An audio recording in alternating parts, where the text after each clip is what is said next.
3,500 ವರ್ಷದ ಹಿಂದೆ ರೇಣುಕಾಚಾರ್ಯರು ಒಂದು ವರ ಕೊಟ್ರು ನಮ್ಗೆ. ಏನದು ವರ ಕೊಟ್ರು ಅಂತಂದ್ರೆ, ನಮ್ಮೆಲ್ಲರ ಬದುಕು ಬಂಗಾರವಾಗುವಂಥದ್ದು ಒಂದು ವರ.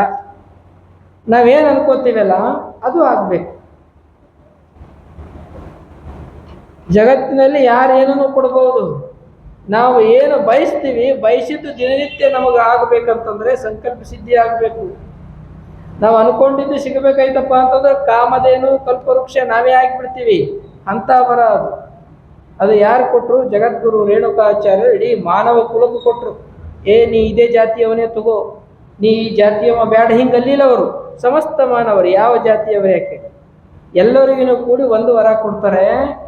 ಏನದು ವರ ಅಂತಂದ್ರೆ, ಯಾರು ನಿತ್ಯ ಭಕ್ತಿಯಿಂದ ಲಿಂಗ ಪೂಜೆಯನ್ನು ಮಾಡ್ತಾರೆ, ಯಾರು ಸದಾಕಾಲ ಪಂಚಾಕ್ಷರಿ ಮಹಾಮಂತ್ರ ಜಪವನ್ನು ಮಾಡ್ತಾರೆ, ಈಶ ಮಂತ್ರೋ ಮಹಾಶಕ್ತಿ ಈಶ್ವರ ಪ್ರತಿಪಾದಕ ಸಕೃ ಉಚ್ಚಾರ ಮಾತ್ರೇಣ ಪಂಚಾಕ್ಷರಿ ಮಹಾಮನೋ. ಒಂದು ಸರ್ತಿ ಶ್ರದ್ಧೆಯಿಂದ ಭಕ್ತಿಯಿಂದ ಈ ಮಹಾಮಂತ್ರವನ್ನ ಮನಸ್ಸಿನಲ್ಲಿ ಜಪ ಮಾಡೋದರಿಂದ, ಧ್ಯಾನ ಮಾಡೋದರಿಂದ ಅವ್ರ ಮನಸ್ಸಿನಲ್ಲಿ ವಾಂಛಿತ ಫಲಗಳು ಅಂದ್ರೆ ಏನೇನು ಅನ್ಕೊಂತಾರಲ್ಲ ಅವೆಲ್ಲ ಅವ್ರಿಗೆ ಸಿಕ್ಬಿಡ್ತಾರೆ.